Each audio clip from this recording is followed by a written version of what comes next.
Okay.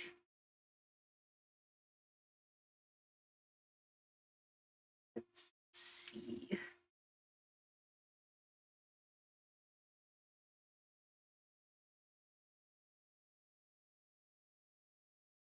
If this is working.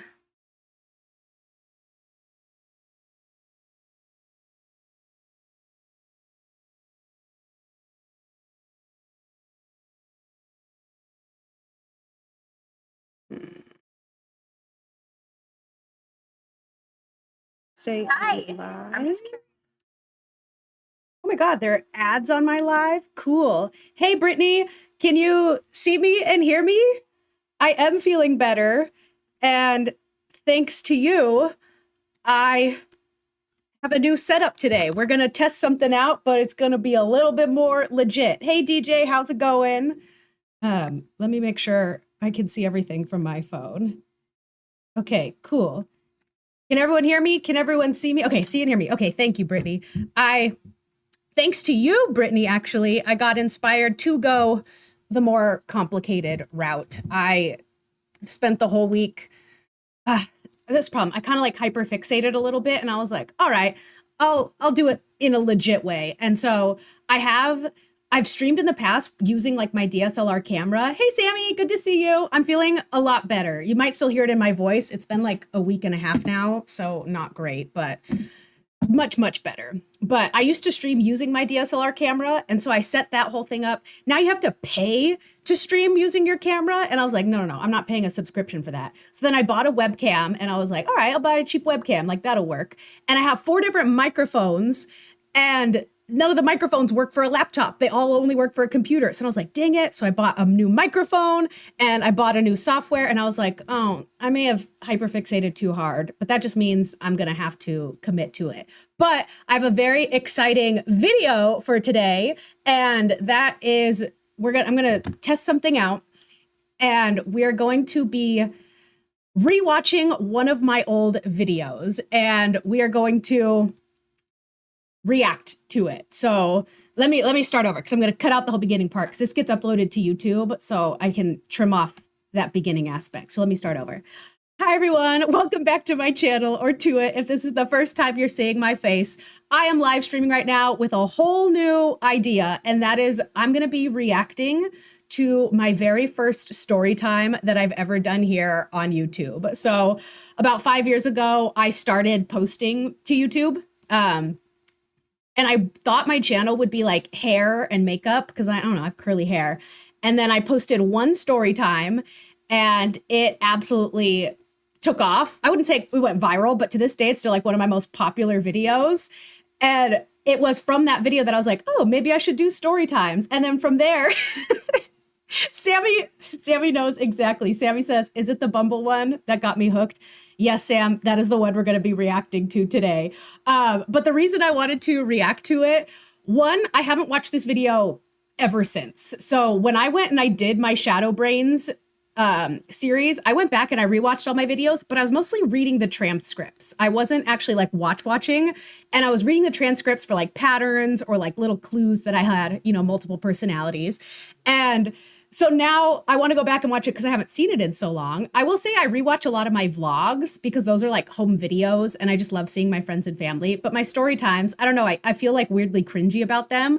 But now I can go back and rewatch all my videos with a new perspective, because ever since learning I have OSDD and like multiple personalities, I'm a lot more forgiving of my past, but also a lot more understanding of my mindset and why I reacted to things in the way that I did. And so we got to start from the beginning and just go back to that very first one. Hey, Icy, good to see you in the chat. Brittany says, my birthday is next Thursday, and I've been planning on binging your story times all day. It will make for the perfect day. Oh, Brittany, happy almost birthday. Are you doing anything fun to celebrate? I hope so, because you deserve it.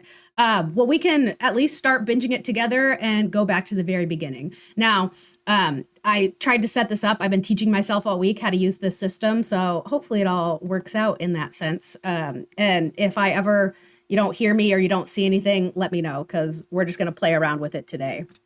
But with that being said, Let's get started on watching this very first story time. So again, this was 5 years ago. This was one of my first ever videos, and we can laugh at it together. So let me know if you guys can hear it and see it. So let's see.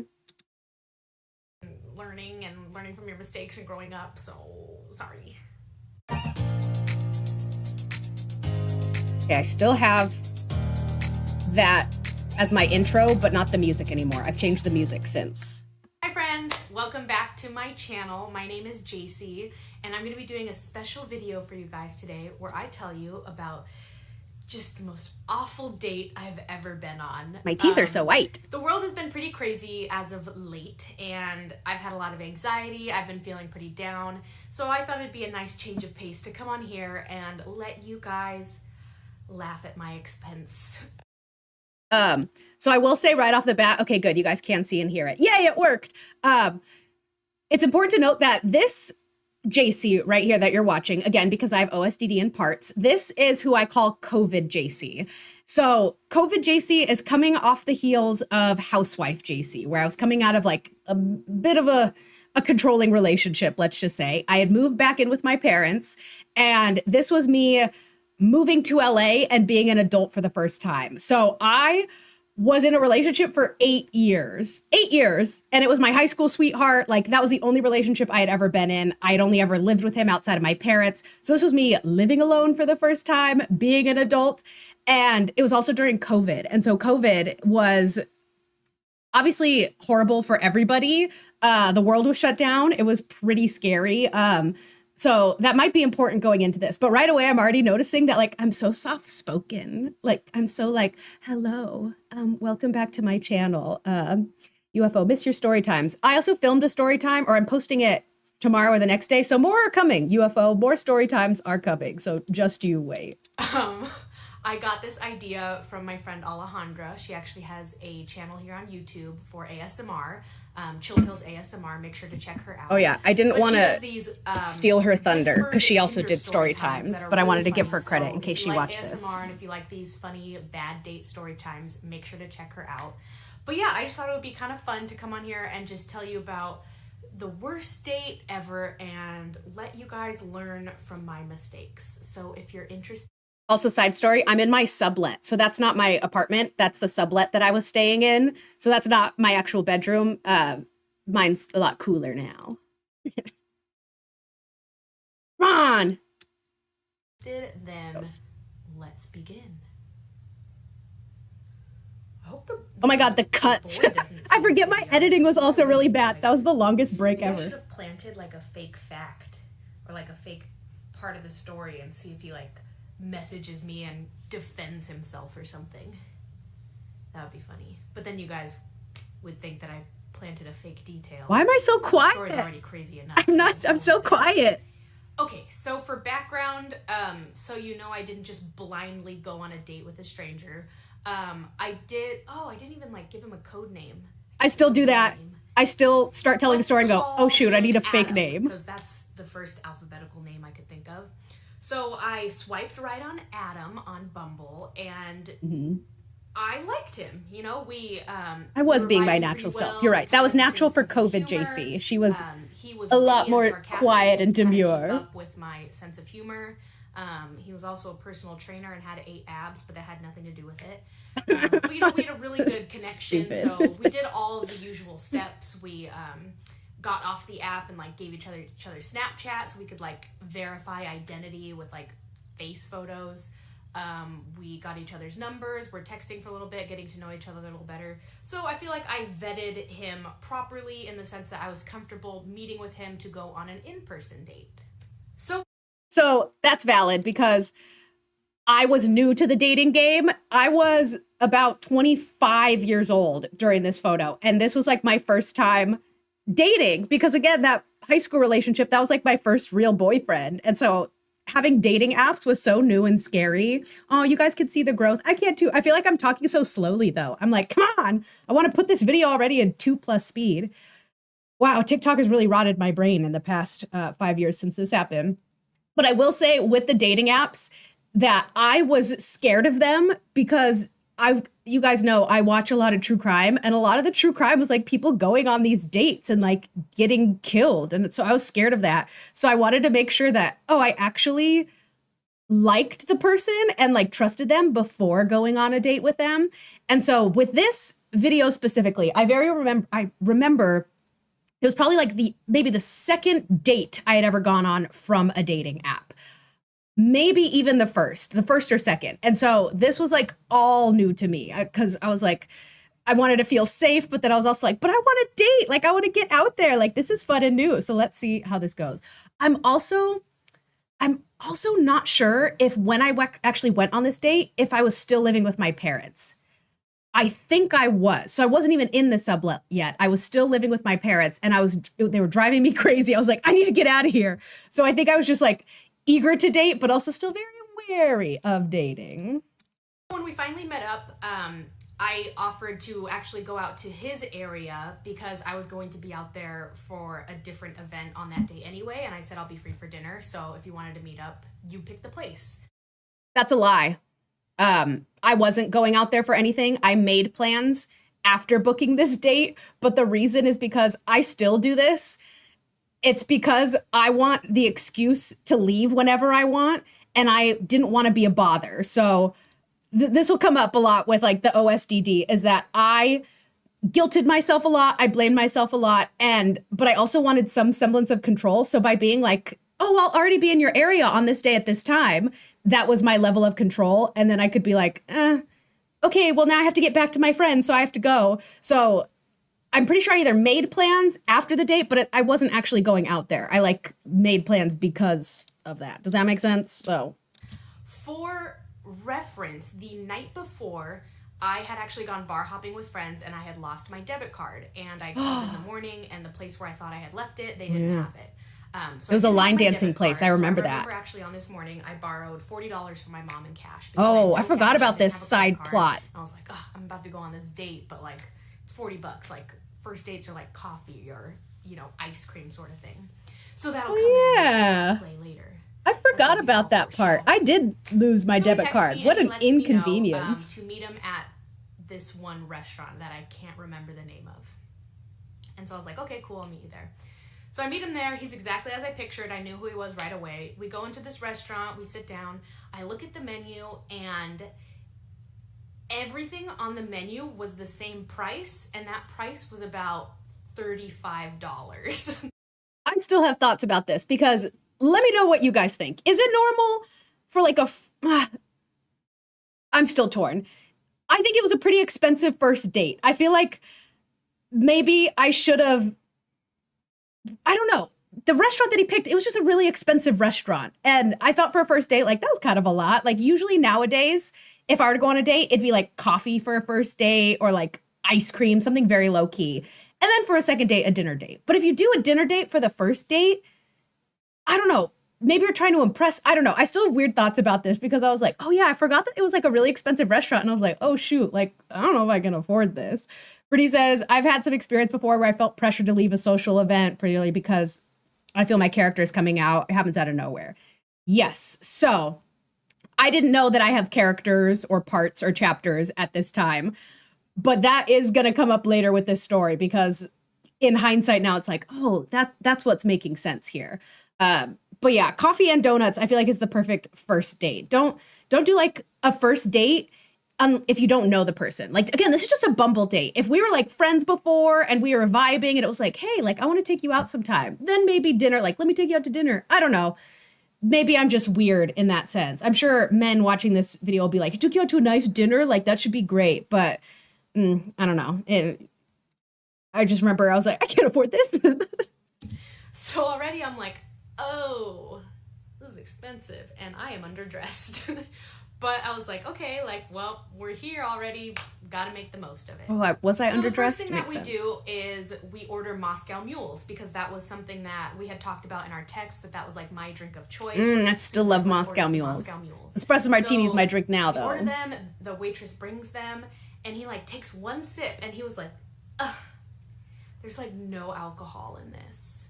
And I was like, Adam, it's fine. Like there's plenty of alcohol in this. And he goes, no. calls like the waitress back, like, excuse me, Oh, excuse yeah. me, as she's talking to another table. And he goes, I think the bartender forgot to put any alcohol in this. And she goes, Oh, I'm what a sorry. jerk. Like, that's our standard pour. Would you like to make it a double? And he goes, really? I would just like, I can't believe this. Like, he was stunned. And so already I'm like, as a former server of like 10 years, I'm already like, oh no, this is bad. This is bad. You know what's funny is, as a server, this would happen to me a lot, where people would complain and be like, there's not enough alcohol in this. And so we would do this trick where you take the straw and you put a little bit of alcohol just directly into the straw. So when you take it back, they take that first sip and they go, much better. And then they placebo themselves into thinking that you added more alcohol when really you added like the tiniest drop. Most people just like, especially with a mixed drink, it's a Moscow Mule. That's like a cocktail. You're not going to be like, oh, yes, like hit me with that tequila. That's not what's in a Moscow Mule. Maybe rum? No, vodka. Vodka and ginger beer? I don't know. But this bothered me because I was a server. And I was like, uh-oh, he's already being a jerk to the server. Like, it's one thing if he was like, oh, like, yeah, but it's okay. There's not that much alcohol, but like, it's fine. It's like right away he was like calling the server over and being a jerk about it, that I was like, uh-oh, I don't know about this. So Brittany says, going to dinner at a nice restaurant for the first date makes me think that he's trying way too hard. Yeah. You know, I feel like I'm convincing myself that I'm wrong. That like, no, go to a nice restaurant for your first date. But like, I don't know, maybe we just didn't talk about it enough. Maybe it wasn't like, what should we do for a first date? I'm also pretty sure, I guess I'll react to it in the future, but I did another dating story time where the guy was too indecisive and he's like, well, what do you want to do? Where do you want to go? What do you like? And I was getting frustrated where I was like, pick something. I don't know, maybe my parts are yelling at me now because I can't even decide.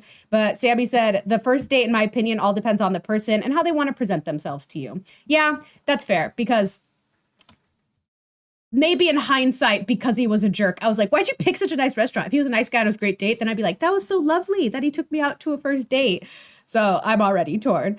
Icy says, Moscow Mules are made with vodka. I thought so. I like Moscow Mules. Brittany says, yeah, vodka. What's a hilarious server secret? Oh, yeah. So, oh my God, hey, Angelina, what up, girl? You guys, my best friends in the chat. Hey, girl, how you doing? I don't know why I said that. I'm sorry. I would rather him buy me a giant chocolate for our first date and watch a movie. I was a waiter too, and I would look at the person treats the waiter if they are rude or not. Yes, if you don't tip, it's a red flag. If you're rude to the server, it's a red flag. And if you are sending things back for no, like, I mean, there's a reason to send things back, but like, I had things go wrong and wait, let me tell you a little side story here. So it was for my brother's birthday. It was at Outback Steakhouse, and I ordered some sort of blended margarita. I get to the bottom, and I'm swirling my drink around. I was like, what is this in the bottom? Like, it was a hard piece of fruit. It was something like that.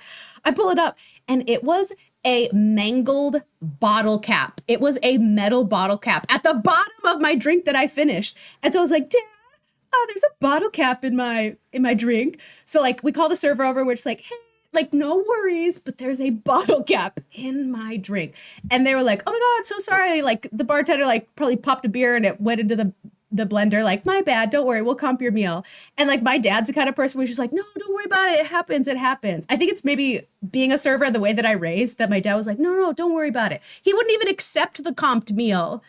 I'm like, Father, I just ate metal shards that are now in my body. I think they could take this off the bill. But it's like, even in that situation, I was still so worried about like sending things back or being like, mistakes happen, like, it's fine. So any type of sending things back, I'm like, no, I don't know about all that. But right off the bat, I mean, we haven't even gotten food at this point. Right off the bat, he's sending things back and being a jerk to the server.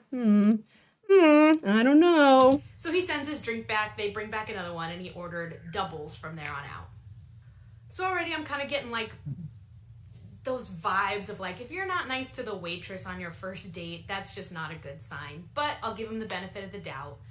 So we're looking at the menu, trying to decide what's order, and considering everything on the order was all around the same price, I make the statement of like, well, I'm just going to order like the craziest thing I can find, or like the most exotic thing that I haven't tried before. This restaurant, for reference, had like a lot of seafood, a lot of cuts of meat that I had never seen before. So I was like, I'm going to order the octopus dish. And That's kind of funny because I went on a date recently. It was like my first date in years. And I did this too. Maybe, I guess it's just a thing that I do. But we went out for like Chinese food and he's like, what do you want? And I said, what's the craziest thing on the menu? And we got chicken feet and I think we got squid and like tongue of some sort. Like I'm an adventurous eater that I'm like, I don't know, give me something I can't just make at home or I can't get anywhere. So that's kind of funny. I still do And he this. goes, are you serious? And I was like, yeah. And he said, well, don't blame me when you don't finish it because you don't like it. Ew, what a I made a jerk. comment of like, where's your sense of adventure? Like, dude, it's all right. I'm not a picky eater. Like, it's kind of fine. Yeah, the At this octopus point, I'm was thinking, chewy. like, oh, It so was not only chewy, is but he like a good rude, chewy. But he's also really not down to earth. Noted. It wasn't just that he wasn't an adventurous eater. I've dated picky eaters before, but I don't like how he responded. The fact that he was like, ugh, well, don't come crying to me when you don't like it. I remember him saying that. Now, here's the thing. Wait, let me go back to my, no, let me play a little bit more. Then I have thoughts. So the waitress comes, takes our order. Maybe. He orders a steak, medium rare. I order my plate of octopus. She goes away. So then there's that, that point in between where you I talk so slowly. Pick it up, girlfriend. You're supposed to converse. Supposed to is the key word because homeboy did not know how to have a conversation. How it went was I was essentially interviewing him. I would ask him a question and he would answer it and just sit there. He wasn't asking me any questions, guys. Like, not even questions back to me. Okay, I have lots of thoughts because now here's where I can start giving my OSDD perspective. But first, a couple of questions. Okay, let's see here. Was the octopus chewy? Yes, the octopus was chewy. Different tastes in your food based on your parts. That's interesting because I've actually been dealing with recently having a lot of food aversions that I haven't had before and feeling nauseous and having weird stomach problems. I'll have to explore if it's because of my parts or not, Brittany. So that's interesting that you say that. Icy asks, how was the new date? We went on one date and it was enough. I'm not ready to date. I told him, I was like, I'm going through a lot right now. I don't have the capacity to even text you back. So I wasn't interested. So it went fine, but didn't go past that. How'd you like the chicken feet? It was good. The only problem is I have a weird thing with eating with my hands. I learned in my therapy program that I have like types of OCD, not quite OCD. Golly, not quite OCD, but because of my dissociation and my OSDD, that certain parts have weird aversions and stuff. And one of them is eating with my hands. And I hate eating with my hands, especially on a date. And you have to eat chicken feet with your hands and you have to like suck on it. And so I remember that was the part I didn't like. If I were alone, oh, it was great. It was delicious. I actually really enjoyed the taste of it. But it was the action of eating that I was like, I don't know about this. So that's kind of funny. Maybe I could speed up the video. I would, but I don't want to mess up my settings. If I touch it, it's all going to get ruined. So everything has to say. So patience, everyone. I talked so slowly back then. But here are my thoughts.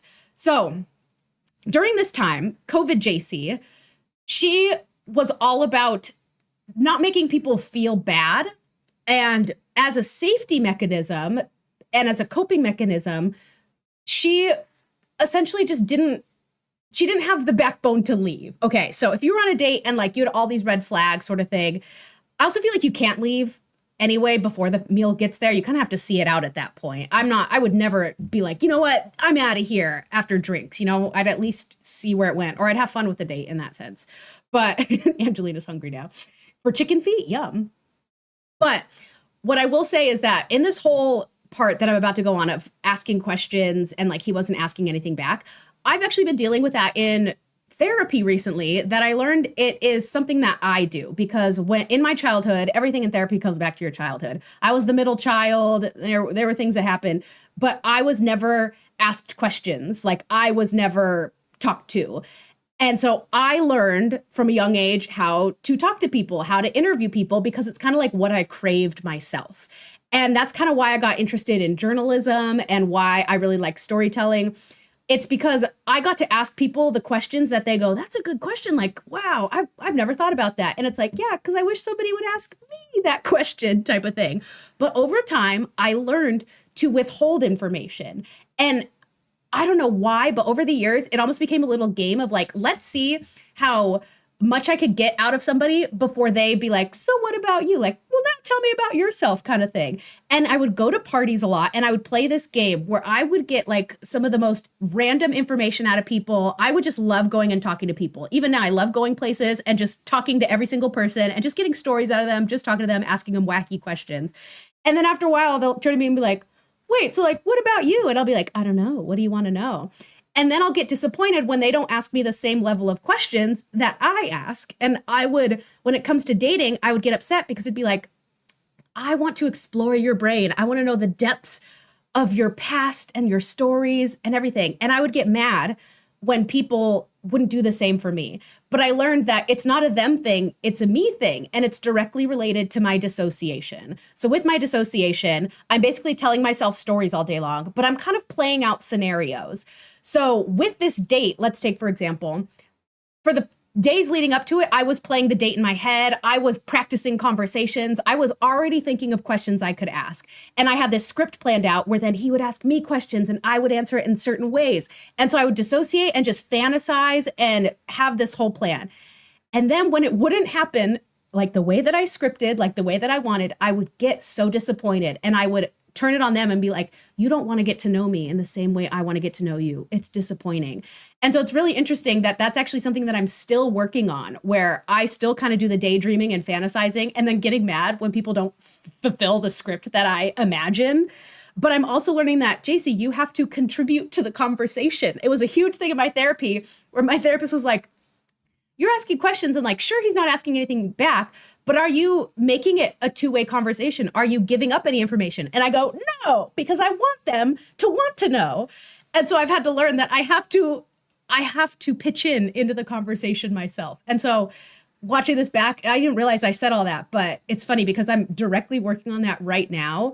And it's interesting to see that part saying like, and he didn't ask me anything back because I could have easily been like, oh, I have 2 pets as well, and then get the conversation going. Some people just need a little bit of a lead in. Some people need hints of what to talk about. People don't converse the way that I do.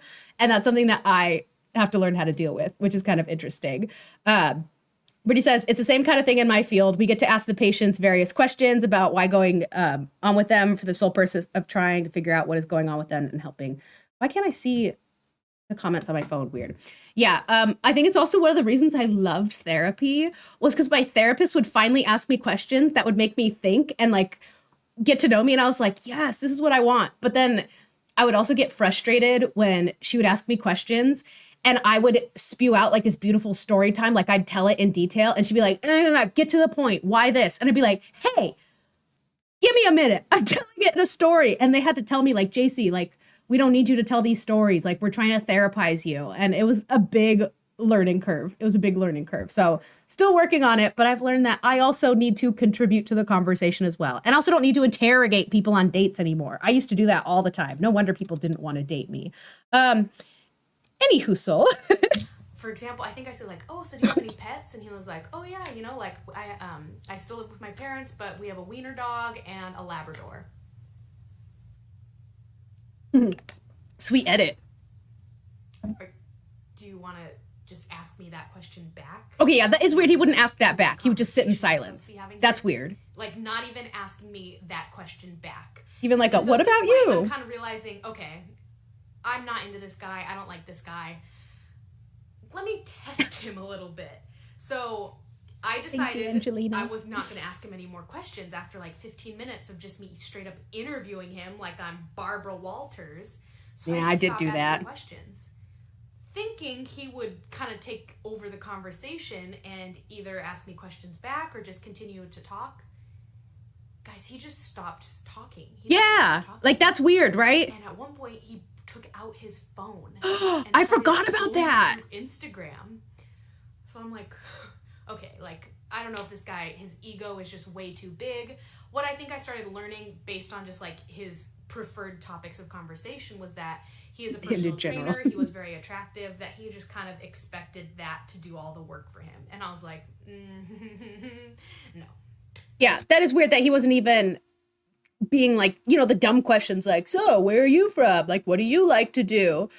Nothing. And I do remember he not only wasn't asking questions back, but he started getting bored because I stopped asking questions. And I remember when he took out his phone, that was the first inkling of like, all right, this date's over. Like, this isn't going anywhere. That was like 3 strikes and you're out, buddy.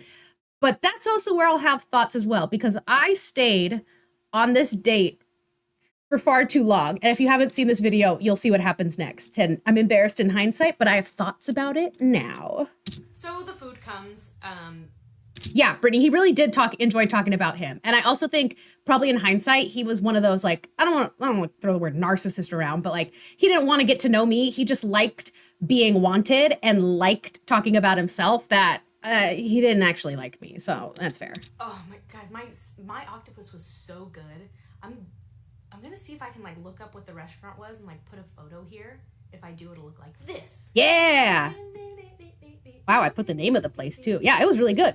It was so good. Like, seriously, in like the top 10 things I've ever eaten. So good. And he just got a regular cut of steak, and surprise, surprise, it was overcooked to his liking. So naturally, he calls the waitress over very rudely, sends it back, and then we have to wait another 20 minutes for his new steak to be done. Cue another round of us just not even having a conversation, or him just talking about only himself and learning nothing about me. I also think it's very indicative of their personality. If his steak was overcooked and he sent it back, that's already like, I'm too chill for that. Like, I'm just like, I'll eat it. It's fine. That the fact that he would send it back, for me personally, is a red flag. For other people, probably not. But for me, I was just like, oh, if you can't roll with the punches with that, you're going to be mad about a lot of other things coming up. So I'm just going to sit here and eat my squid and be happy. And Alex says, I want to try whale meat in the future. I was just talking to my friend Benji, and he told me the craziest thing. That's one of my favorite questions to ask, is what is the craziest thing you've ever eaten? And he said whale meat. And I was like, interesting, because I would absolutely try that in another country where they have it in stews. And he said it was pretty good. So not too bad. I think the craziest thing that I've eaten, I had guinea pig recently in Ecuador. They call it cuy out there. And it tasted like, I would describe it as like duck. It was fine. Like, again, I'm a very adventurous eater. I will try any of the local cuisine. My biggest regret, I would say, though, I don't know if it's a regret. It's kind of fine. I didn't try foie gras in Paris because my sister was against it. So if you don't know what foie gras is, it's stuffed duck, but they stuff it to the point that it is painful for the ducks. So it's kind of like ethical reasons that people don't eat it. And so my sister was like, no, like, I'm not okay with that. And I was like, oh, absolutely not. I'm not going to eat it either. And then in hindsight, I was like, oh, like, but that was like for French food. It's like when it's part of the local cuisine and it's more accepted, I was a little bit more flexible in that sense. But I heard it's like one of the best things people have ever eaten. And I was like, dang, missed my chance there. I guess I have to go back to Paris and try it again. Somebody else says, try rattlesnake soup. That sounds cool. I would try that. Duck is yummy. Yeah. But would I eat a penguin? Probably not. And I don't know why. Maybe there's a limit to some things that I would eat. Where can you even eat penguin? Yeah, that one feels different. That one feels weird. Maybe not duck. You had crocodile last week, Sam? I feel like crocodile's fine. I would eat crocodile. How do you eat crocodile? Is it just like the meat, or is it in something? Would I eat raccoon? Do they serve raccoon? Now I feel like you guys are gonna start naming animals, and I'd be like, yes, no. It's like, it depends on the situation and where I am locationally. And also if it's tasty. If people like that eat it, don't like it, then I probably wouldn't. But suffice to say, I'll try anything. And if my steak comes overcooked, I'm not gonna send it back. That's the moral of that story. I wasn't even sure if he knew what my name would have been if he didn't have to program it into his phone. Like, that's how few questions he asked me. Nice. So odd.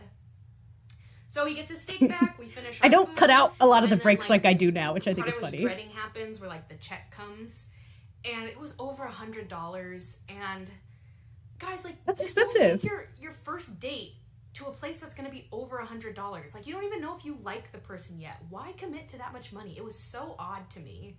That's true too. So I let him know. I was like, hey, like, I'm really sorry. I only have $40 in cash. Let me give that to you. Kind of like ... And he goes, ugh, wow. Like, rolls his eyes so hard he sees his brain. and just like scoffs out loud. And I was like, can I Venmo you the rest? And then he was like, no, it's fine. And I was like, no, like, let me Venmo you the rest. I want to like pay my share. You know, I ordered drinks. We got an appetizer. I ordered like a $35 meal. Let me pay for half of it. And he goes, no, it's fine. And I was like, I think I said like, oh, I had a gift card, I think, or something like that, where I offered to pay for dessert. Oh, yeah. Because I think I had a gift card. Yeah, but I was like, let me buy a dessert to kind of make up for it then. He was like, fine. So with this, losing my debit card was a big unfortunate thing because so when it comes to first dates, I always try to split it. I don't like paying. I don't like the person paying. And I think it's because I don't like the implication or I don't like feeling like I owe somebody anything. I've always felt like I want it to be an even playing field. So that way it's not like I feel bad. And again, my mindset during this time is it's all about safety and like, if I don't obliged by their rules, if I don't make them mad, then I'm safe sort of thing. And again, I'm alone with a man, one of my first dates ever outside of a relationship that in my head, I'm just like, like he's getting mad and he like isn't enjoying my company. Like I want to pay my share, but like how else can I ensure that I'm paying my full share? And so the fact that I offered to buy dessert because I did have a gift card, I wanted to end the date right there. I was done. I was like, this is not only the worst date, I don't even like you. I'm not even enjoying my time. I couldn't leave because in that sense, I was very much of like, well, now I owe it to him. He's mad at me. How can I make this better? And that again, just is a trauma response. And that again goes back to not losing any type of control. I didn't want to feel like I owed him anything. I didn't want him to hold it over my head. And that goes directly related to my trauma. And so that's where my brain is at this time, is that all of my parts are starting to get activated. Housewife JC's getting activated. Childhood parts are getting activated, where it very much became of like, I'm becoming unsafe. He's getting angry. How do I make him less angry? Okay, if I can't fully pay for this meal, I can at least pay for dessert and everything's going to be even. So this is the part where like I have some empathy for that part because I didn't know that those parts were getting activated, that I had this trauma response and that I was getting terrified.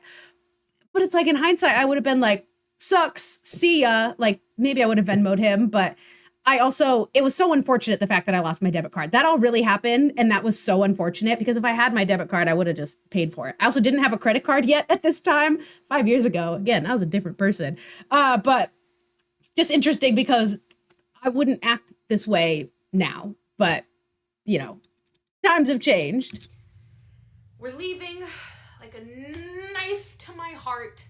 I sneak a peek and he didn't tip. And like, oh no. Oh, that's like that's like such a deal breaker to me. You guys have no idea. I've served for 10 years.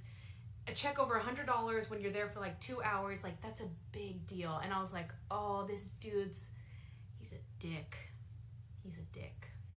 I'll also say it's probably not important, but like this was an entitled white man. And that's what I attribute a lot of this to, that he's one of those people that had never been told no, that like if he didn't have a perfect experience, he doesn't have to tip. Like one of those things where he came from such a place of privilege, where I came from such a place of like always having to work hard. And I was so concerned about my money and everything that it was just like, you don't not tip ever. Even if the food's bad, the server still served you. I have so many thoughts about tipping. I used to get into fights with my ex about this because they were anti-tipping. And it was every time we went out, I was like, I can't go out to eat with you guys anymore because they wouldn't tip. And I was like, no, it is a sore spot for me. Don't piss me off. All right, part 2, scenery. Cut all that out. We go to get ice cream. Yeah, so we still went and got ice cream. At this point, I'm feeling like I already know I don't. Oh, that's another thing too, is that I couldn't tip because I gave him the money and I didn't have any cash to tip. And so I remember, if you guys know from Shadow Brains again and from my own trauma response, that I feel guilty and I self-blame, that I carried so much of that guilt of like, oh no, like that server is mad at me. So that was another reason why I started getting a lot of these feelings of like, oh no, he's mad at me and now the server's mad at me. Like, what can I do to make this situation better? That like those where all the parts start getting overwhelmed. So that actually does play a big part in why I was so mad about the not tipping. But I was feeling kind of guilty about the whole not being able to pay my share. Even though, again, I think it's weird that he expected me to go on a first date. Thanks, Candy, for being here. I appreciate it. Anyway, so we go to this ice cream place, And like, it's just like, there's no chemistry, there's no vibe. It was kind of like we both had the attitude of like, what are we even doing here? Literally. I don't even know why he kept going on a date with me. Oh, actually, I know why. Poignant question, and he goes, "So, do I look like what you thought I would look like?" And I was like, "Yeah." Like, we've been Snapchatting. I forgot about this part. I've seen your face. And so I do what he should have done, and I asked the question back. Also because it felt very targeted, like he was asking it just so he could get it asked back.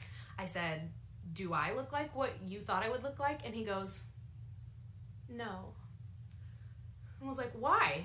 And he goes, "I don't know."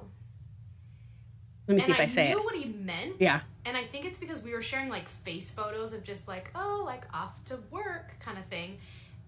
I think what he was telling me was I was probably like chubbier than what he thought, because I don't think I had any like full body photos in my Bumble at this time, and he is a personal trainer. But I just thought, like, either way, even though you're not even answering the question, that was still like a really dick answer. I don't know. Oh, that makes me sad for this JC, because you guys know I struggle with body image and all different issues with my body. That's sad. Not only that happened, but I clearly internalized that a lot. No, seeing it now, that was a power play on his move. That is a manipulation tactic in order to get the upper hand and make it again seem like I owed him something, and that, hey, you're not representative of your photos, like, so now you owe me because I feel bamboozled. That's not the case. I did have full body photos on my Bumble, and I was not heavy by any means. And it's sad that I'm saying that I'm chubbier. I was not. I'm probably like the same size I am now, and I don't at all consider myself chubby, but I struggled so much with my body image, especially coming out of that relationship, that again, this felt like something that like, uh-oh, it's my fault. Uh-oh, now I feel guilty because I wasn't what he was expecting. So now I need to make it better. Now I need to make sure that he's not mad at me because he's mad at me again. That I just feel so bad, because it's like, that's not how it should be. That's not how your date should make you feel. And that's not at all something you should say, because I have another, and some people even use fake photos. I have another story time where I fully got catfished. I fully went out with somebody who was 50 pounds heavier than their profile. And I didn't even recognize him when he walked in, because he full on did not look like anything. Did I bring it up to him? Was I like, hey, you don't look like your photos? I don't think so. But that story time, I'll have to react to that another time. But I ended up dating him for a long time because I enjoyed his company, and he was a hoot, and I liked him. It had nothing to do with the look sort of thing. But I would never in a million years go, you don't look like what I expected. Like, that's fine. And also this guy, again, like the whole personal trainer thing, I remember being a big deal, because I think what it was too was when we were like Snapchatting, because that's like how you talked back in the day, he was sending me like photos shirtless. Like, and again, that's why I knew he had an 8-pack, because he was very proud of that. He was a personal trainer, like he was fit. I was so self-conscious. I was like, I'm not sending you anything below the chin. And I think that's what he wanted. And I think he was asking me for those type of photos. And I was like, no, like, I'm not comfortable. We haven't even been out yet.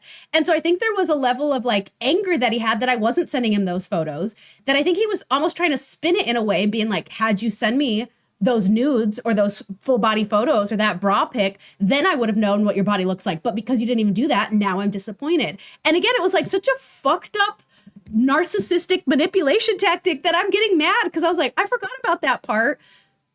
And knowing what I know now, she probably really internalized that and was scared to go out on dates, because she's like, well, now they're not going to like what I look like. Like, maybe I have a filter on my photos, but they're going to be disappointed when they see me. Well, I might as well just not date. And I didn't date a lot, and it probably had to do a lot with this. So, oh, JC, oh, you're beautiful. But so we get our ice cream. Yeah, that's why. In cones in paper sleeves. And so we go and we like sit on a bench and we're still talking. At this point, I'm kind of just mining him for information because I wasn't really interested, but he was going to grad school, and I was just kind of like asking him actual informational questions that may benefit me. That's another thing I do, is that when I stop having fun talking to somebody, I now know that I'm allowed to leave the conversation. Before, I would just sit there and be like, well, it's my responsibility to keep talking to this person. Now I know that, like, if I'm not enjoying the conversation, I'm allowed to leave. But before I couldn't do that. Again, I was worried about making people mad. I was very much struggling with people pleasing. But what I would do if like I wasn't having fun in the conversation is that like I would just make it so that way the topics were something that I actually cared about. So during this time, Actually, here's a little fun fact for you guys. When I left my 8-year-long relationship, I started a new part. About the ending of that relationship was very traumatic, that I started a new part. And so when I start a new part, I have to create a whole new identity, because it's like, the way I describe it is, it's like starting a video game where you know your backstory, but now it's just like, okay, now you know your backstory. So what kind of character you want to be? So you customize your avatar, you pick your hair, you pick your outfit, you pick your career and your hobbies. That's what it feels like when this happens. And so when that happened, I was just like, okay, well, now I'm living at home with my parents. This was when I was brown hair in that relationship. So I dyed my hair blonde, and I immediately started studying for the GRE, which is to go to grad school, because it was just like, okay, I don't know what to do with my life.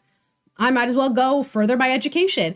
And I studied for the GRE. I would 2 hours every single night. I would sit down with my textbook, and I had to reteach myself basic math from high school. And I remember crying because I'd be like, I forget how to find the area of a circle. Like, I forgot how to do all this. And it was the math that was mainly hard. I was great at all the English stuff. Another fun fact, I got a perfect score on the SATs for the English section.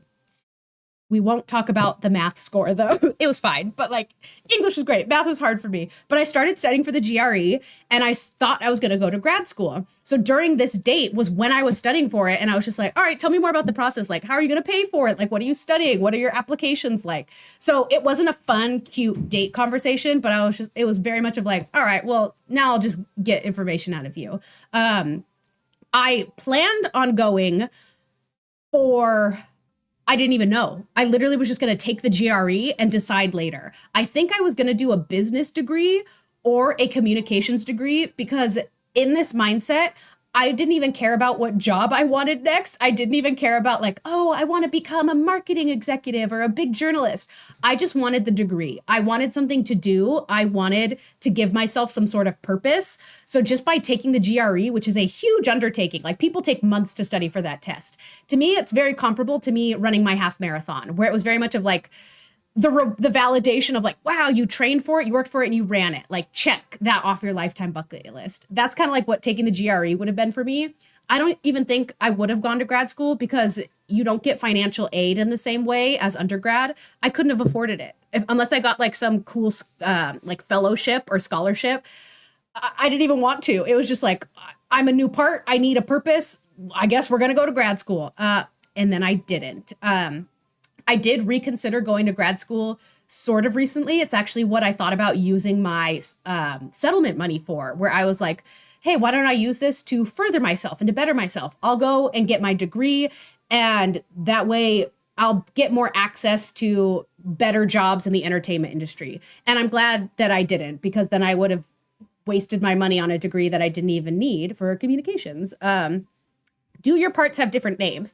They do, but I refer to them all as JC, but different eras of JC. So this is COVID JC. I have housewife JC. I have middle school JC, high school JC. It's always how I've subconsciously referred to them, because the way that my parts work is that they're all stuck in time and eras. So my parts are very linear. There is some overlap and there are teams and everything. But the way that my parts work is that once something like very traumatic happens, my brain shuts down and I start over. And so I start a new era, and it's just like, okay, so right after COVID JC, I become LA JC, because that's where I start becoming an influencer. I start my entertainment industry, and it becomes like a new section of my life. So they have names, but it's like my name with the moniker of the time period that they're from. Those are great areas to study. I've thought about getting an MFA in creative writing in the future at some point. So that's really cool. I actually majored in journalism because writing was my best subject, like English, any type of writing. But I didn't want to major in English because there weren't that many jobs. And that's like all they put in your head when you're going to college is like, well, what are you going to do after college? And it's like, I don't know. Can I just like explore for a second? Can I decide that once I study it? But creative writing was on my short list of like, heck yeah, I could do that. And you guys know, if you watch Chatterbrains, I'd love to write a book someday. Like, I would love to be an author. So I totally get that. And grad school is very expensive. I love your channel. Thank you so much for being here. Also, somebody said earlier in the chat, let me go back, that they've been binge watching my videos. I appreciate that. Thank you guys. That means the world to me. I started working on a novel. Oh my gosh. But I lost the file. I could not imagine starting a novel and losing all of your progress. My heart goes out to you. I once had a hard drive crash with like a year's worth of YouTube videos. I could have started a new part with how traumatic that was. So I feel you. Hopefully you remember everything from it, but golly, I wouldn't wish that on everyone. My husband is a USC grad too, pharmacist. Okay, so fight on, fight on. So, you know, with pharmacy, that's also years of schooling. I don't think I had the stamina to go to any more school though. I was done with it. All right, moving along, Ski. So we finished our ice creams, and the paper sleeves from the ice creams, the ice creams were dripping all over our hands. But we had the paper sleeves left, and like we couldn't find a trash can, and so he goes, "Oh, give me that." He takes it, he balls up it with his, and he puts it on the bench. He was like, "All right, let's go." And I was like, "What?" Like, no, he goes, "Just leave it, it's fine." And I was like, "Oh, you're gonna not tip my waitress, you're gonna be a dick the whole time, and you're gonna litter on our date?" No. I said, "Dude, it's like 2 pieces of paper. Just give it to me. I'll hold on to it until I find a trash can. It is not worth leaving it there." Like, oh, that was so weird. One of my best friends, I did a video with him on my vlog channel. He's the environmental engineer. He was the one who I caught a fish with. When I told him this story and like when I would tell it like at friend gatherings and stuff, he could not get over the littering part. And it just made me laugh so much because he would go, "And did you tell him that he littered on your date?" And I'd be like, "Jake, calm down. Like what happens next in the story is the punchline of the story." But he would just get so hung up on that every time I hear this, I think of him. So weird. I'm sorry. I'm saying this all bad. Hey, Max. This is just building up to the coup de grace, which is about to come up. Just wait, because like it gets better. I should also put a little preface in here that like all of my friends know the end to this story because I tell it like all Jake the with the time littering. because of how ridiculous it is. So it's like I'm getting to the climax of there. Just wait. Just patience. So he wants to litter. Never cut that. I would cut that now. So we have ice cream all over our hands. It's all sticky. So we're like, okay, we need to find a restroom to wash our hands. We ask a security guard. We were at a mall at this point, and it was late, and so all of like the main bathrooms were closed. So we asked a security guard, "Where's the nearest restroom?" He pointed us to the parking garage and said, "There's one on the bottom floor that should still be open." We're like, "Cool, thanks." So we go down there. Adam goes into the restroom first, washes his hands, and comes out. This is the part, Mom, where if you're watching, just stop. Just look away. Hey, fun fact. I filmed a video today that'll come out later this weekend. And I said the same thing. It's a crazy story. It's probably the craziest story I've ever told on my channel. Just you guys wait. And I think 3 or 4 times I had to be like, "Mom, don't watch this video. Mom, turn it off." Because she does watch my channel. And it's like, I don't know. I don't want her being mad at me. I guess I still have that trauma response. But that's funny because I was like, "Hey, I just filmed that today." And I said the exact same thing. But he asks me,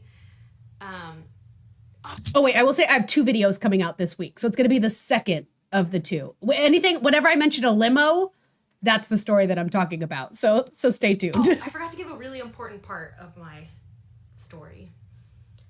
At this point in my life, I was newly single. I hadn't really dated before. And I was learning to stand up for myself, which is very obvious because if any normal person were on this date, they would have not gone to dessert. They would have cut out early. They would have been like, "Screw you, you're a douchebag, I'm out of here."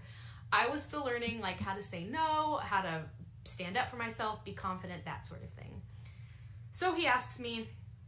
You can tell how unconfident I was. You can tell how like terrified I am and how I probably didn't have any boundaries because I feel so skittish just watching this. Like, oh, I've grown so much in the past 5 years, but you guys got to understand, I was a different person back then. I had no boundaries.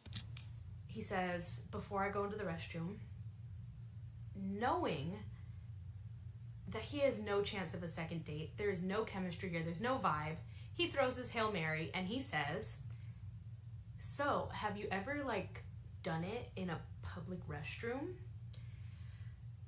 And I said, No. And he goes, "Want to?" At this point, for the record, I know I prefaced this by saying, like, I was learning how to say no. I said no, of course, but I'm disappointed in how I said it because how I answered was not a slap to the face. It was not a big F you effing douchebag. What I said was, no, I'm on my period. Okay, so here, this is also interesting to see. First of all, what the hell? Like, I know he was trying to like get at me, and that's why, in hindsight, I realized that's why he went the date for so long. Like, he didn't end it himself. It's because obviously he was trying to sleep with me. But if you recall earlier in the video, he told me he lived at home. That's why he had 2 pets and he lived at home. At one point, I think he was trying to get me to hook up in his car. And so when the bathroom presented itself as a location, he was like, oh, we could just do it there. So like clearly that was his goal the whole time of like, all right, I paid $100 for our date, even though I chipped in and bought dessert. That he was already putting out there that like, okay, you owe me. Like that's how dates work. That's what comes up next. But the perspective that I can give now is I've learned so much about my trauma response. And my trauma response is to fawn and freeze. And that is how I find safety. That if I am polite and complacent and I fawn and I give them what they want, then I'm safe. That's how my brain works. That's how it's wired. That's what I'm trying to unlearn right now. So during this time, that's what happened is that he brought it up and my brain goes, okay, like we can't leave this situation. We can't do fight or flight. I absolutely had no bone in my body that was capable of fighting him and being like, oh, how dare you? And I couldn't have flown, flight. Couldn't have done the flight part because that also wasn't how my brain worked. My brain is the fawn response. So I have empathy for this part saying that, oh, I didn't like the way that I said no. I told him I was on my period, hoping that that would get him to stay away. That was my way of like, don't make him angry, but also saying no.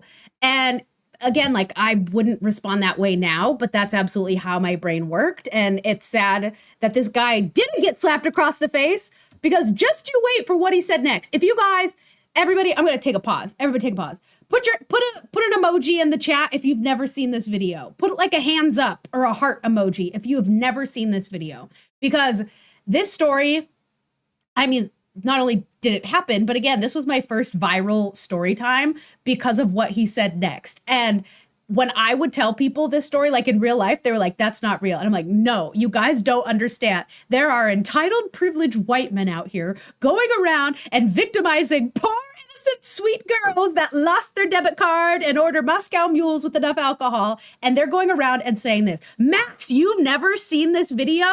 Oh, Max, this was my first one like 5 years ago, which is, okay, so you vaguely remember it. Okay, just wait for this one-liner because this, I cannot believe that he said this. Alex, you haven't seen this. Okay, so again, just as a reminder, you're on this date, horrible date. He asks to go hook up in the bathroom in a parking garage. I say, no, I'm on my period. I cannot do that. So here's what happens next. It was such a cop-out. Like, I'm so mad I wasn't, like, as strong of a feminist as I am today. Mm-hmm. And I'm so disappointed in that answer. But that's what I said. I said, it's okay. No, I'm on my period. So he delivers the most cinematic line that will forever be engraved into the history books in my friend groups with the best line in bad date history. And he says, I almost, like, want to write it. It's so good. He says, God made backdoor for a reason. I know. I'll just let that one sink in for a little bit.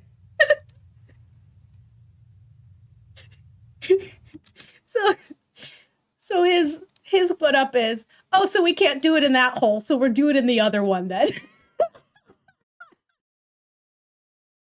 This is so crazy. On a first date in a parking garage bathroom, this guy was pitching anal. What? Do you think that's ever worked for him? Oh my God. I probably died right then and there. I probably was just like, not only am I in danger, but this man is going to kill me if he thinks that that's acceptable. Oh, my Lanta. Yep. So this guy on the first date, after just what was so horrible for both of us, asked me for in a bathroom. Oh, I bleeped it. Should I bleep it now? Parking garage. Yeah. I just so bad. Like it's so bad, you guys. Um I of course I left. I left right after that and I said no, and again, I wish I would have like done something really cool, like slapped him or said, "Don't ever call me again, you creep." But no, I just said like, "Okay, well, I need to go home now." And of course, like we never spoke after that. He never reached out again. I of course didn't reach out again. He's blocked on everything. But it was just one of those dates that just shook me to my Alex said you'd probably get a staph infection. That is so true. Like everything about that situation is just insane, but also just very unsanitary. No, absolutely not. This is when I started following you. I know, Sammy, you've been here since the beginning. That was crazy. What I also think is so sad is that when he said that, my brain probably completely went into overdrive and was like, okay, now I'm in danger because now he's trying to convince me. And what if I really say no now? He could force me into that bathroom, like he could. And so I'm pretty sure I was just like, no, like that's okay. And that's when I probably left. But I probably was panicking so much of like, oh my God, like this is an unsafe situation. Like this man could come and harm me. Like if he thinks that that's okay. I would have gone home hours before hiding it in the bathroom for a little while. Yeah. Oh, literally, because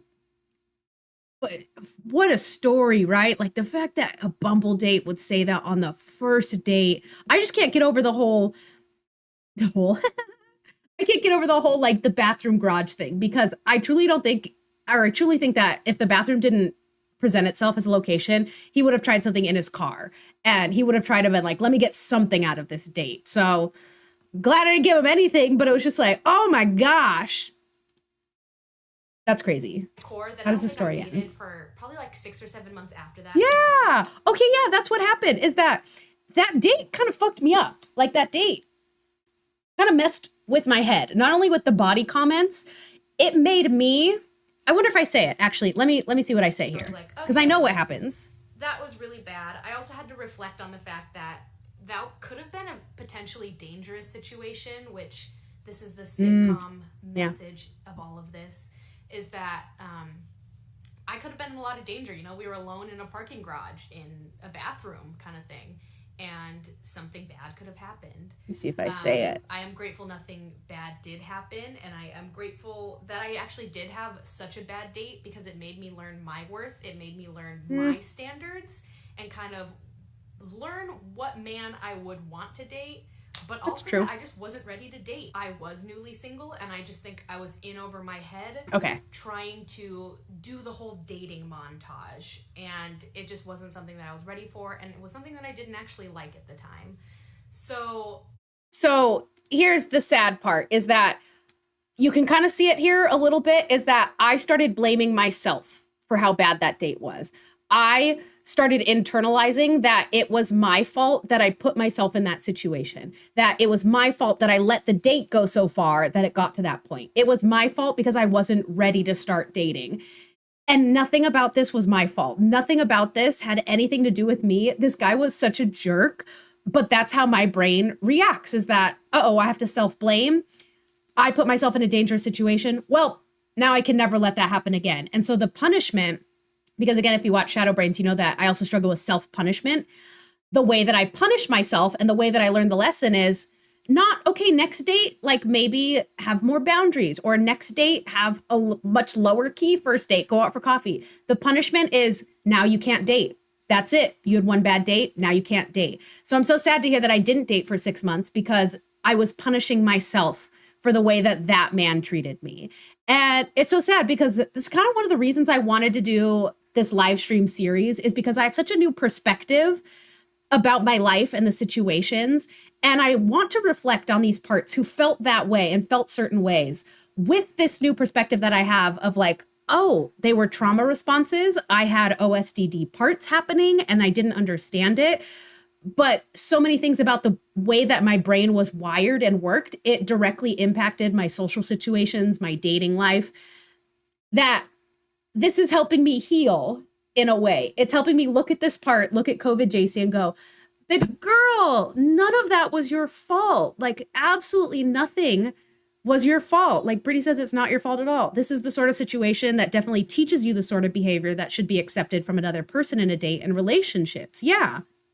And I think it's because it's helpful to not only see, I will say the part that she said about like, it makes me realize like what I do want in a partner, which was absolutely valid. Like I saw that like, okay, he's not that easygoing. He's not asking me questions. He doesn't want to get to know me. That's all valid. The sad part is the self-punishing and the fact that I was just like, well, now I can't date ever again because that's how my brain responded. And I didn't. And I'm pretty sure I went and I internalized a lot of the body things that he said. And I went and I updated my dating profile and I would scrutinize it. I would look at it and go, uh-oh, does this look like me? Uh-oh, does it look like me? Because I don't like the way that I look. Uh-oh, I don't like that either. And so it's helping me forgive myself and hug that part. And after this live stream, I'll be able to do some parts work and, talk to COVID JC and be like, hey, can you see it from this perspective now that like you didn't deserve that? And I think that's helping me get more blended and making this whole OSDD thing more manageable. I'm seeing a couple questions about OSDD and some of my alters. I'll talk a little bit. I'll come back to those at the end of this video because I do have some thoughts, but let me just finish out this video and see what I say next. I wanted to tell you guys because I thought it was really funny. If you're a guy watching this, just like don't do anything. Correct. Like literally anything this guy did. Just don't do it. And if you're a girl watching this, thanks, Sam. Know your worth and stand up for yourself and be like, you're a jerk. I'm gonna leave. Because that's something I definitely wish I would have done. But and that took me 5 years to get to that. Checking out this video. I hope it either gave you a laugh. Thanks, or JC. you learned a valuable lesson. Oh, so tan. I need to get tan again. Mom. I'm sorry. That's not even something my mom would be disappointed in me at. That's that's also kind of interesting. I don't like talking about family stuff, the childhood things or, things that would paint my parents in a bad light because I'm so close with my parents and I love my parents.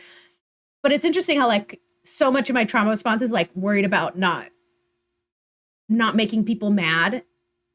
And I guess my mom was one of them because even now I'm just like, my mom's going to be mad at me seeing this video. That's clearly that childlike part coming through and going, uh-oh, like she's going to be mad when she sees this. Why would she be mad? I did nothing wrong in that situation outside of go on a date with a sketchy guy and maybe it went like too far. But I don't know. That's so interesting to see that like even then I was terrified of like, uh-oh, mom, turn this off. I don't know. I just want to hear me say toodles. If you guys are interested in, I've had a couple of really bad dates. So if you're interested in hearing those, definitely I did have more bad dates after I'm just that. kind of having fun with YouTube. I had good dates too. So I would love if you guys would join me again in the future and see what other kind of craziness I'm up to. So thanks again for tuning in. Toodles! I should go back to that restaurant now that I'm like looking up this octopus again. Guys, like,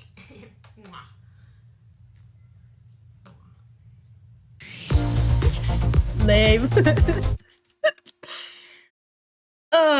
Okay. So that's the story time. So that video, I wonder how many views it has now. Let's take a look. I go view on YouTube. So this one got me, oh my Lanta, can you load? It doesn't matter what your goal is, making a 90, wow, that's a lot. 97,000 views.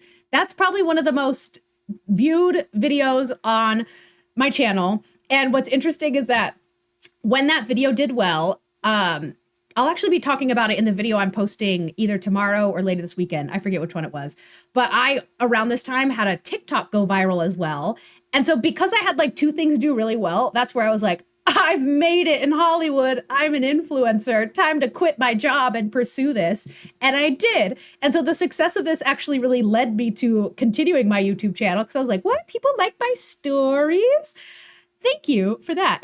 That's really nice feeling. And that's why I continue to do story times. But it is interesting to go back and look at it through this lens and see how far I've come. I appreciate your comments saying that I've gotten so much more confident. It's hard to say that, like, am I more confident because I'm in a new part and I created a new avatar and I'm a whole new person? Probably, but I am becoming more blended as a result of my OSDD. So some of the questions I got about that were, do your alters have different voices or are they the same as yours? So the way I don't hear voices, I see images, and I see a story playing out in my brain, and it looks like I'm watching a movie. And so, how I can tell, and this took a lot of work in therapy of kind of like dissecting my thoughts and really understanding who is who talking, is we have different ways and different scenarios that we're playing the movie. So there's one part where she communicates through music, and it's as if I'm performing a song. If you guys ever saw the show Zoe's Extraordinary Playlist, or almost like Glee would be like an example, where she's acting out a situation through music, and it's as if she's performing it to me to get my attention. And how it works is that there's so many like channels and voices going on, and I've learned also recently how much I listen to music as a dissociation tactic. I'm not hearing the music until that thought comes through where that part wants me to listen to a certain lyric and she performs it to me. And that's how I hear her. And so that was one little part that I dissected. I have another part, LAJC specifically, where she communicates through YouTube videos and TikTok videos, where she will say, hey, we should tell YouTube this, this, and this. And so then what I'm seeing in my brain is the depersonalization, where I'm watching myself from behind the camera. It's like I'm watching the video of what I want to talk about. And what I've been working on recently in therapy is that a lot of my thoughts just want to tell somebody anything. And going back to what I said earlier in this video is I've been learning a lot about, you know, just like how your childhood shapes the way your brain works and how relationships also play a part in that, where I was craving for people to ask me questions throughout my whole life. I was very quiet and I just begged for people to ask me questions. That as I was dissociating and as I was kind of in the depths of my loneliness, I would ask myself those questions and I would answer them to myself. So the way that the thoughts worked over time is I would just start picturing me answering the question in some format. So it became, oh, I wish somebody knew this about me.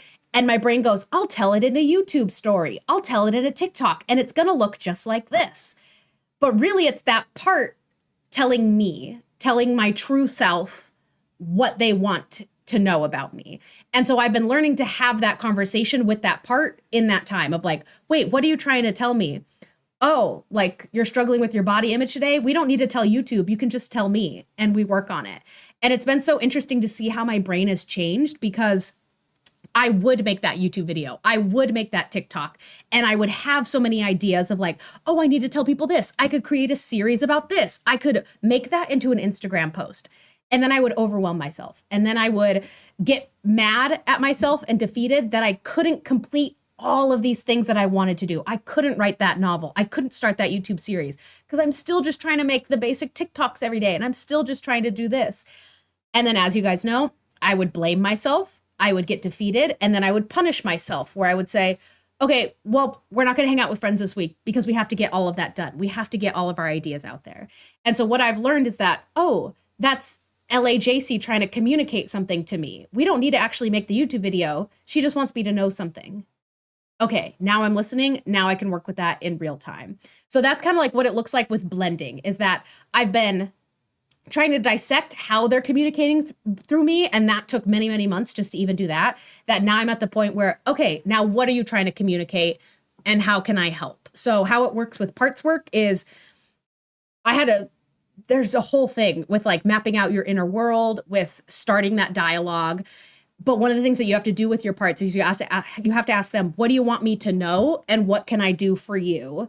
And just kind of quieting those down. And so now that I have that relationship with my parts, it hasn't been as overwhelming and it hasn't been as frequent. I've been able to put a lot of parts to rest, and I'm still determining whether like they got blended or integrated, or whether they're just like dormant in that sense. But it's been a really crazy mental health journey. Like I'm doing like some really advanced parts work because I'm just like, oh my God, my brain is so cool. Like I didn't know this is what's happening, but now that I understand it, I can work through it. So that's kind of, suffice to say that there are voices, but like I don't hear the voices, I see them in a way. So I also saw somebody earlier mention that they have alters, and that's cool because I know Brittany, she talks openly about her characters and how she can relate to a lot of this. So it's nice to see that other people kind of know what I'm talking about and can relate to any of this. So I appreciate that. Hi from South Africa. Oh, cool. What time is it there? That seems real far, but thanks for tuning in. Are there any particular places where your parts are more active? Yes, I've been noticing. I don't know about places. I don't know if you mean places in my brain, places like real-time locations in life, but I'll answer this in the way of situations. Parts are more active. So I feel like because I live alone and I'm doing all this parts work and stuff, that I'm just like, oh my God, I'm healed. Everything's fine. I don't even have parts. Like, and if they come up when I'm cooking dinner, like, it's fine. They come up the most in social situations. And now that I'm aware of it, before I'd just be like, I'm in la la land, I'm dissociating, I'm talking, I felt like I could multitask. But now that I'm aware of everything that's going on, anytime I'm in a social situation, I can hear all the brain thoughts. I can see all the images. And I go, uh-oh, I have a lot of parts activated right now. And I actually just uploaded a TikTok right now where I said, I went to a party and I did a good job of not feeling the need to fill every single lull in the conversation and to not fill every single silence. And one of my affirmations through therapy is that, like, it's not my responsibility to make sure everyone else is having a good time, because that's something else that I struggled with. But then at the same party, I worried that I was being annoying, and I worried that, people thought I was being too much, that I had too much energy, that they were getting annoyed with me. And I went home and I was just like, I microanalyzed, I was being too much. Well, next time, don't be so extra. Next time, don't have any drinks. Next time, don't have that energy drink, you know? And then I had to go, wait a second, I was being fine. Oh, it was parts getting activated. It was the parts that were overanalyzing every situation. So I will say that in social situations, I've been noticing they're a lot more active, as well as every time I'm around family, because every time I'm around family, I can see how I switch into the younger roles. And I can see how, like, with my sister, I become a young sister. And then I'll be like, JC, you're an adult. Like, stop making her do everything. And I'll be like, I have to remind myself to switch out of that mindset. So it's interesting because it's still going to be a long process, because I'm still very much in, like, the observation phase, but it's going outside of this safe haven of my dissociation oasis that they always get activated. And it's going to be a long time of recovery, but I find it interesting. And I just have to remind myself to continue surrounding myself with people that are understanding and that I feel safe with. So my best friends right now, like, they know about it. And I never feel like I have to downplay when parts come up. I never feel like, I need to leave, like, my parts are getting activated, even though it still does happen and I get those feelings. Surrounding myself with the right people has been making a difference. 2-hour time difference. That's it for South Africa? That's not bad at all. Do you ever get the feeling that one of your parts is getting neglected? I get that feeling with my characters occasionally. Great question, because I dealt with this at the beginning of my trauma treatment when I, like, learned I had parts, and it was pretty fascinating. So the idea is that in childhood, I was the good kid and I got rewarded for being the good kid, that, like, my family was very much of like, we don't need to worry about her. She's fine. But then that does something to your brain where it feels like neglect. I wasn't neglected at all. I had a great childhood. Like, this happens for everybody. Everybody needs to go and analyze their childhood, because no matter what, even if you had the most perfect childhood, it still impacts your brain. So, like, know that. But I was very much the good kid that my parents didn't have to worry about. And so that contributes to the idea of, like, well, ask me questions. Like, I just want to be known and I want to be seen. But because they didn't have to worry about me, I faced so much loneliness and I felt like they didn't care as much necessarily. And so when I was doing parts work, I went into my trauma treatment. I told them, I have these parts that are screaming from pain, that are screaming from trauma. I need to deal with them. And so I dealt with them and I was like, I'm cured. I'm healed. Like, I fixed all my problems. And my therapist had to say, but now aren't you forgetting about the parts that are good? And I was like, no, because they're good. I don't need to worry about them. And she said, isn't that what happened to you in childhood? And I was like, oh my God, you're right. And she had to be the one to remind me, being like, even though those eras of you felt positive and they felt like they're good, they don't need attention, they still do, because you felt that same loneliness that they are feeling right now. And they probably have something to say. So in your parts work, even for the good parts, you have to check in and say, what do you want me to know and what can I do for you? And that's something that I still could improve on, because I'm still very much of like, I'm overwhelmed with all of this. Like I still have parts screaming that I haven't gotten to those parts, and they probably do feel neglected. And I keep telling them like, I'll get to you, but like, I'm just trying to survive right now. Like I'm just doing my best. But it absolutely, I can feel and sense that like, oh, those parts are feeling neglected and they are going to need some attention, because just because they were fine doesn't mean they don't need anything from me. So interesting in that sense. Do your thoughts overwhelm you when all of your personalities come at you at the same time? Yes. So they didn't before. Before I didn't know I had OSDD, I thought I had a superpower where I thought I could have a full-on conversation with somebody and have two other things happening in my head. And I could still continue the conversation. I could keep them talking. I could fantasize over here in a daydream. I could think about what to do next. Like I literally thought I was so much more evolved than everyone. I thought I had an advanced brain where I could multitask in weird ways. Since understanding that they're parts trying to communicate with me, it does get overwhelming because I have to be like, not now. Not now. I'm trying to stay present. I'm trying to stay in this conversation. And sometimes those parts, I can't turn them off because they are getting so activated. But I also can't like excuse myself from a conversation and go into a corner and just be like, no, sorry, I'm just having a talk with the ladies in my brain. Give me a second. And so,